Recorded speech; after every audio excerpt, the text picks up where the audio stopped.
Hello and welcome to Pickleball Therapy, the podcast dedicated to your pickleball improvement. I hope you're having a great week.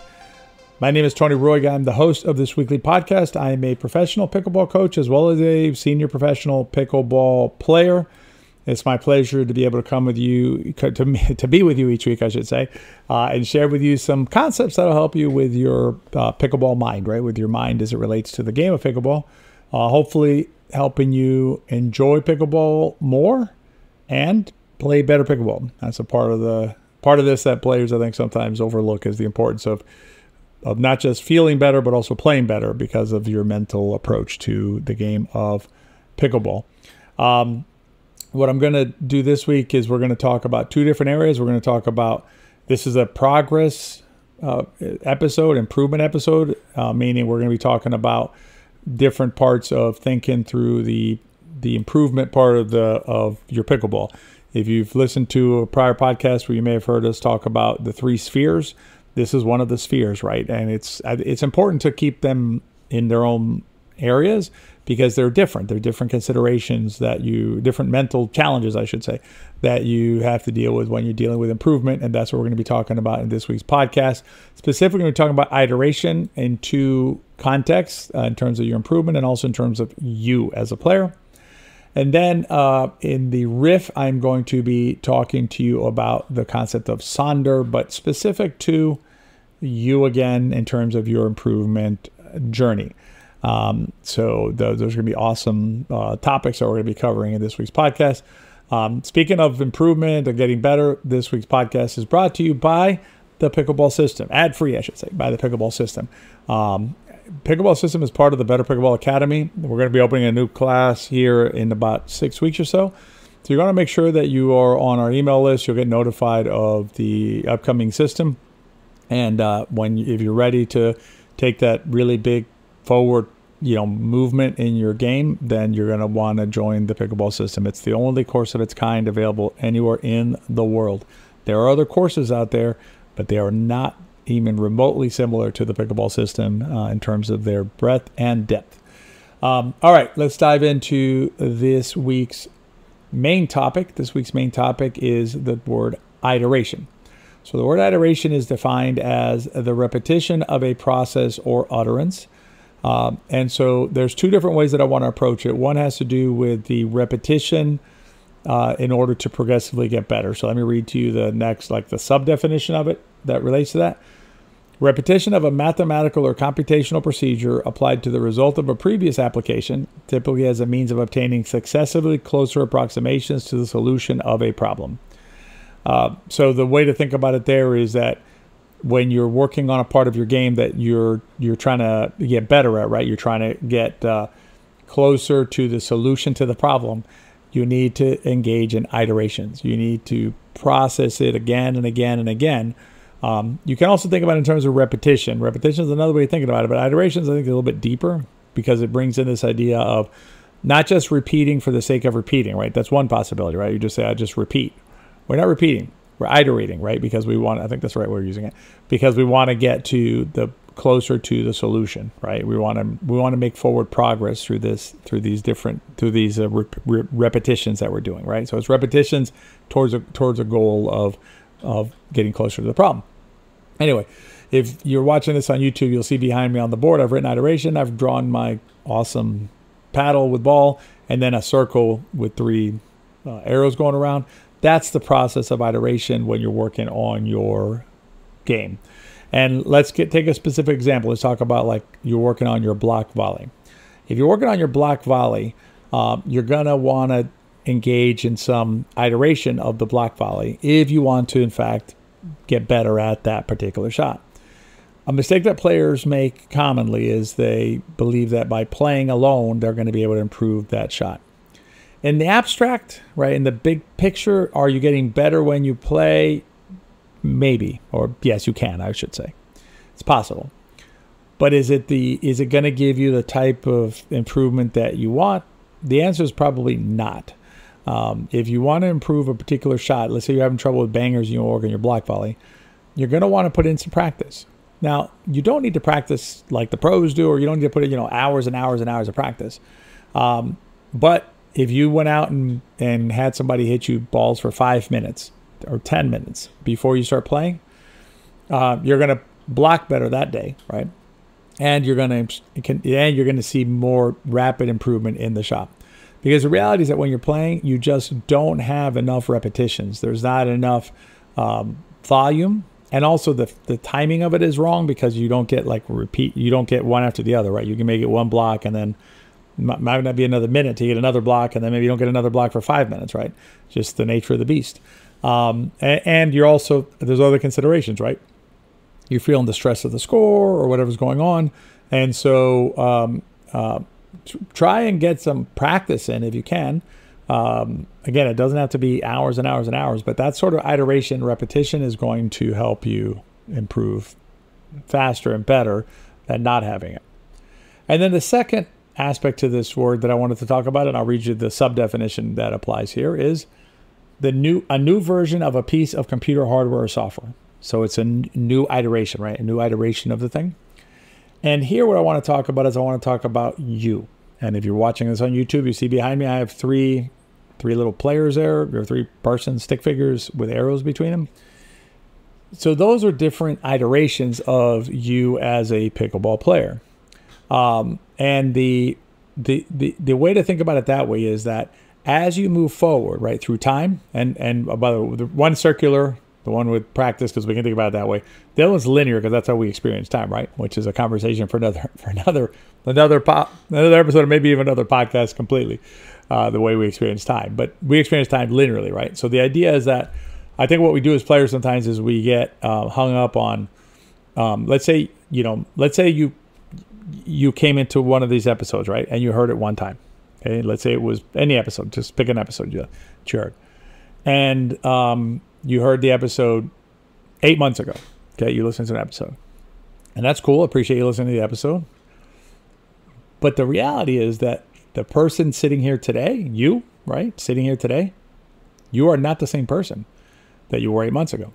So if you today were to play that same episode again, you would hear a completely different episode. Some of it you may go like, that sounds familiar. But some of you be like, what? Wait a minute. He said what? Because I didn't understand that 8 months ago. And it's the same with your improvement, right? Meaning like your general improvement, not just your mental improvement. And what I mean by that is this, and players ask us this. It's a fair question. We get asked all the time, so it's no criticism of anybody asking the question. But players who are inside our pickleball system, for instance, right? It's a 1-year course, and so at the end of the year, we say if you'd like to keep going, there's like a much reduced. It's like a maintenance fee basically to pay for the software and like that. Just kind of keeps things going. But it's basically you want to keep going, you can keep going. And you're inside the course. And a common question is, well, is the course different? And see that's only part of the question, right? Because the other part of the question is, aren't you different? In other words, you as a player from what you were 12 months ago. And what ends up happening invariably is, players will come back in for a second year, third year, even a fourth year sometimes, right? As long as they want to keep learning, and the system will have something to teach them. But they'll come back in the second year or a third year, and they'll watch the exact same video, right? And there's more than one. There's 170 videos, I think, last count. But they'll watch one of the videos that they watched 9 months ago. Totally different experience. Totally different player. Totally different interaction with the content, and totally different step they're taking now, even though it's the same exact video from 9 months ago.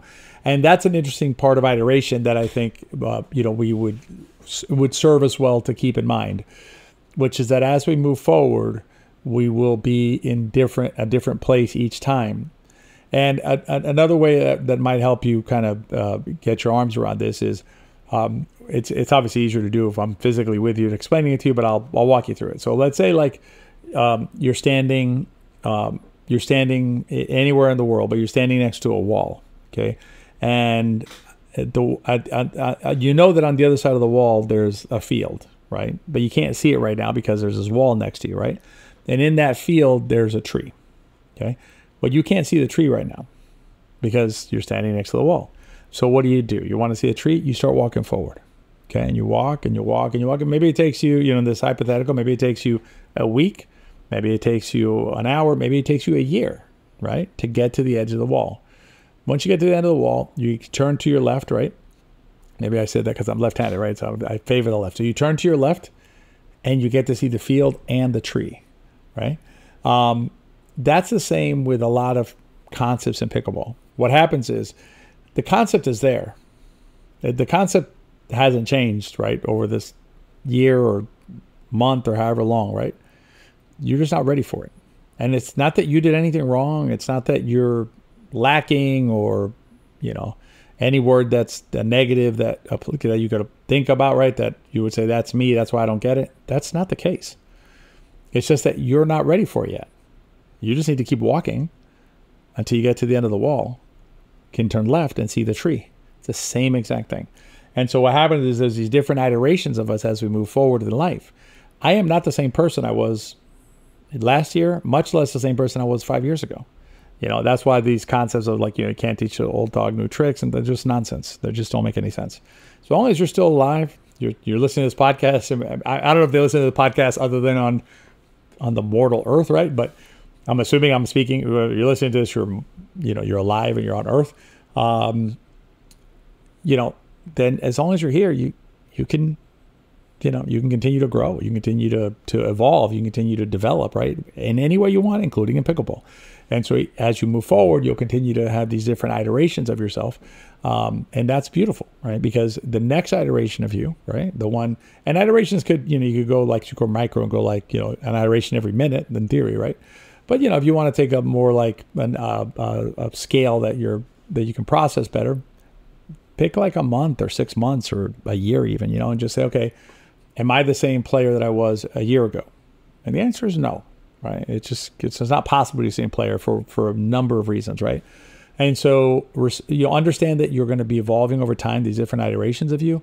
And so your name 2.0, your name 3.0, your name 4.0, whatever, as you keep going. And I'm not talking about levels of play. I'm just talking about versions like software, you 6.1, 6.2, 6.3, as you just continue to iterate. And understand that each time you iterate, you're going to be in a different place, meaning the information that you may have already received in the past will land differently now. And there's going to be nuggets in there that'll still help you with your game.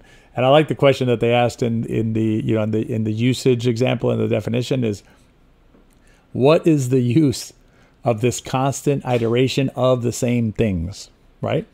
And the beautiful thing is that in the improvement side, in the getting better on the block volley side, the beauty is that it's getting you closer to the block volley that you want for yourself. In your personal space, in the you space, it's the beauty of it is that you continue to grow as a human being, and you continue to grow as long as you choose to and remain in your mortal coil.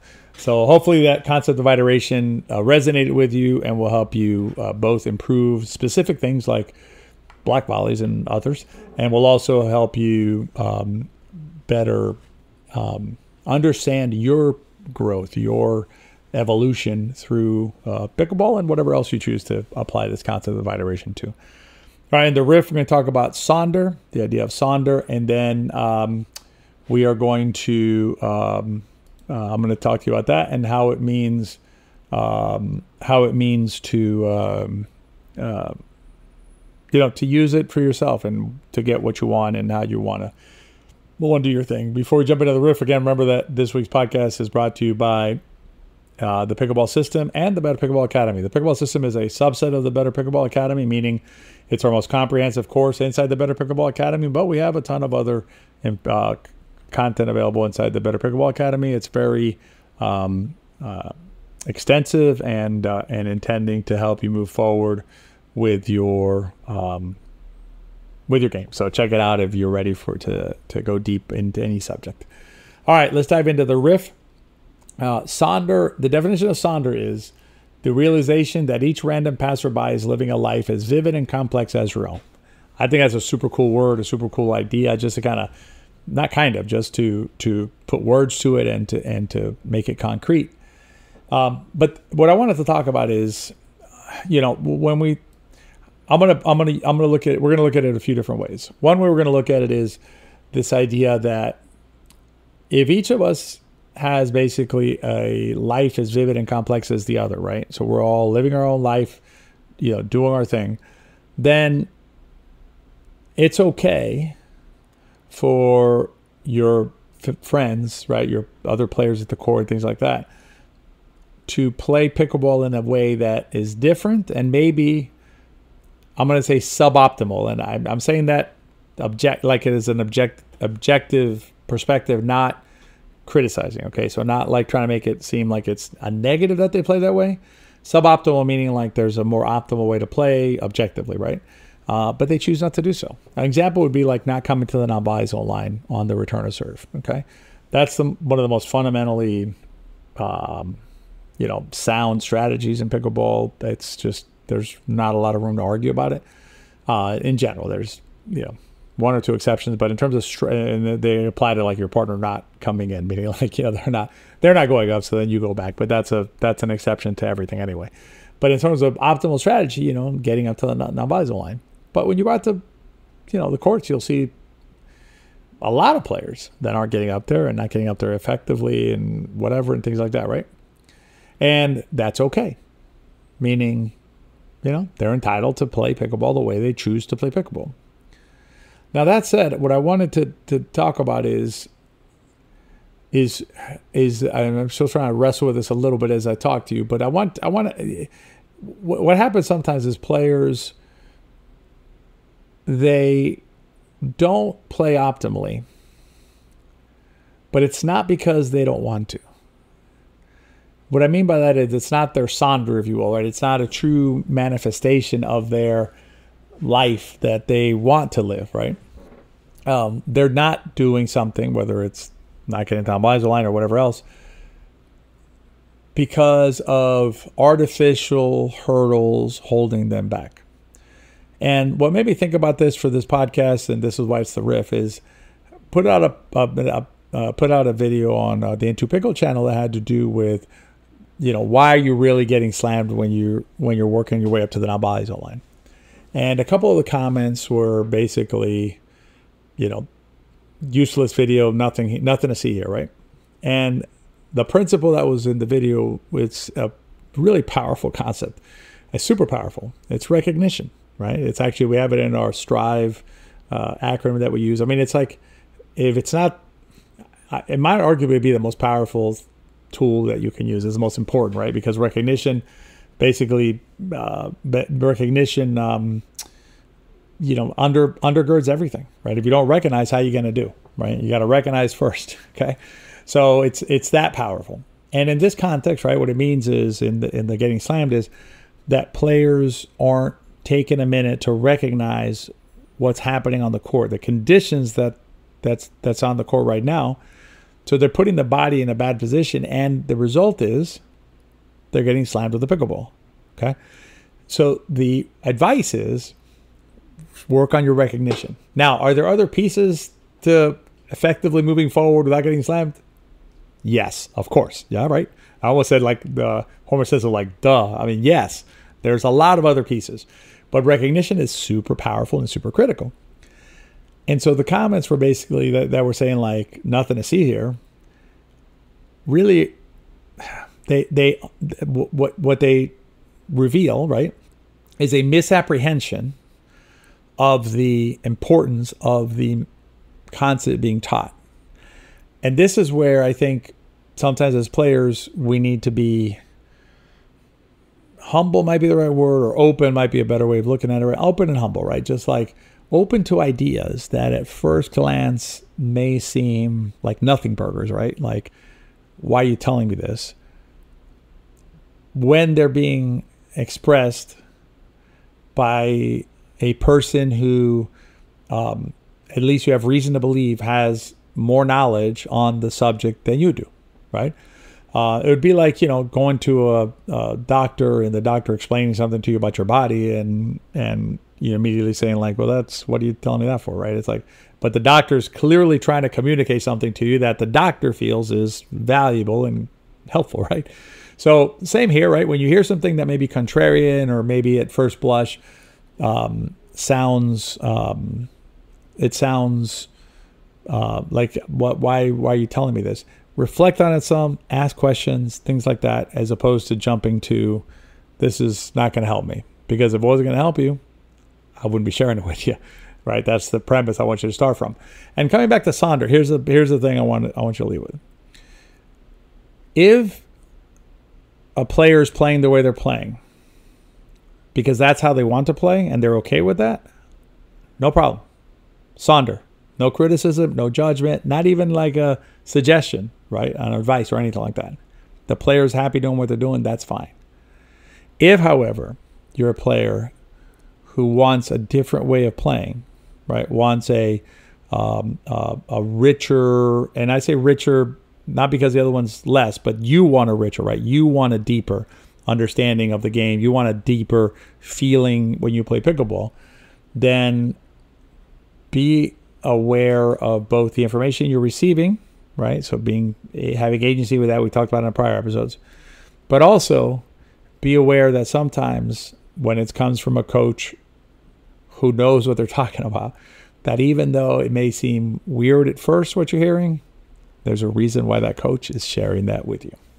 All right, we went kind of deep there on the riff, but I hope you enjoyed this week's podcast nonetheless.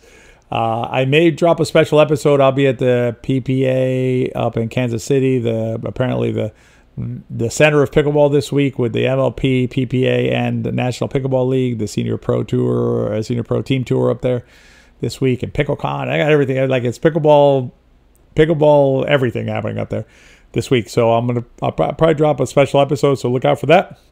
And as always, if you have time, please consider rating and reviewing the podcast. It helps us reach other players just like you who may benefit from it. And lastly, but not leastly, share it with your friends. Because remember, if you enjoy the podcast, they probably will too. I hope you have a great week, and I will see you at the next episode of Pickleball Therapy. Be well.